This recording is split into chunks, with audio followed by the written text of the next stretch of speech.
Vikings were excellent travelers, but even they believed the world had edges.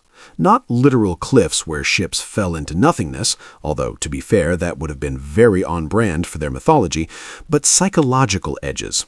These were places where maps became vague, where directions turned into guesses, and where confidence quietly packed its bags and left. Beyond those edges lived the Sami. From a Viking perspective, the Sami were not merely far away, they were inconveniently placed. Their land stretched across forests so dense they seemed to swallow sound, across tundra where the ground looked solid until it betrayed you, and across vast snowfields where every direction looked exactly the same. Vikings liked coastlines. They liked rivers. They liked places where a ship could wait patiently while its crew caused problems inland. Sami land offered none of that comfort. The Norse sagas mention these regions carefully, often without detail, like someone referencing a distant relative they hope never visits. The language is vague. The descriptions are minimal. This is not because the Vikings lacked curiosity. It is because curiosity had limits, and those limits froze solid somewhere north of comfort. The geography itself was the first line of defense. The Sami did not live in towns that could be surrounded or burned. They did not farm fields that could be stolen or harvested by invaders. They did not build fortifications that could be admired before being destroyed. They moved constantly, quietly, with the unsettling confidence of people who knew exactly where they were while everyone else did not. To a Viking, this was infuriating. Raiding depended on targets. Fixed targets preferably, with storage buildings, livestock, and a general sense of panic. The Sami had none of this. You could march all day into their territory and find nothing but snow, trees, and the growing suspicion that you were the problem. Even trade expeditions treated the region differently. Vikings traveled carefully, respectfully, and usually with guides. They did not arrive announcing themselves with horns. They did not linger longer than necessary, and they absolutely did not wander off alone, which for a Viking was already a sign that something was deeply wrong. The Sami seemed to exist outside normal rules. They survived where Vikings struggled. They navigated terrain without landmarks. They appeared and disappeared without explanation. It was as if the land recognized them and actively rejected everyone else. And that is what truly unsettled the Norse. They were not afraid of people living beyond the map. They were afraid of people who made the map meaningless. Because once the map stops working, strength means very little. And Vikings, for all their bluster, knew it.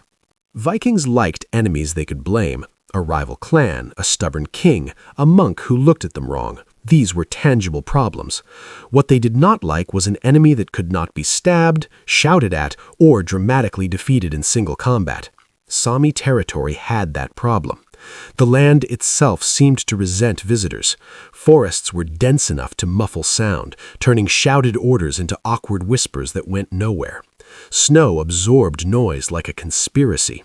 You could be marching with a group of heavily armed warriors, men you had known for years, and still feel uncomfortably alone. That is not the emotional state you want before a fight. Then there was the cold. Vikings respected cold. They lived with it in Scandinavia. They knew winter. But this was a different category entirely. This was cold that punished mistakes instantly. Step wrong, and your foot sank into snow deeper than expected, soaking your boot. Move too fast in heavy furs, and you sweated. Stop moving, and that sweat froze against your skin, a personal betrayal by your own clothing. Viking armor, usually a symbol of status and strength, became a liability. Heavy mail coats sucked the heat from the body. Metal helmets became freezing bands of pain against the skull. Heavy gear slowed movement, making men stumble in drifts that a Sami hunter would glide over on skis. Shields bumped into trees, spears caught on low-hanging branches, axes were suddenly less useful when every swing required space you did not have. The forest did not care how brave you were, it cared whether you fit between the trees. Navigation was worse. Landmarks vanished under snow, tracks disappeared overnight, scrubbed away by the wind. Even the sky refused to cooperate, remaining a flat, featureless gray for days on end, making direction feel like a suggestion rather than a rule. Vikings prided themselves on navigation at sea, reading the stars and the waves, but land navigation in this environment felt like being laughed at quietly by nature. Meanwhile, the Sami moved through this landscape as if it were indoors. They knew which snow would hold weight and which would swallow a man whole. They knew how sound traveled, how wind shifted, how animals moved. To Vikings, watching a Sami skier glide effortlessly across a drift that had just trapped a Norse warrior looked suspiciously like magic. To the land, it just looked like competence, and that imbalance mattered. A Viking raid depended on momentum, speed, shock, fear. All of that evaporated the moment the environment refused to cooperate. Marching inland became slow, camps became vulnerable, fires became visible beacons in a world that otherwise concealed everything. Worst of all, the land never announced danger. There were no warning signs, no dramatic buildup, just the creeping realization that you were tired, lost, cold, and being observed by someone who was not having any of those problems.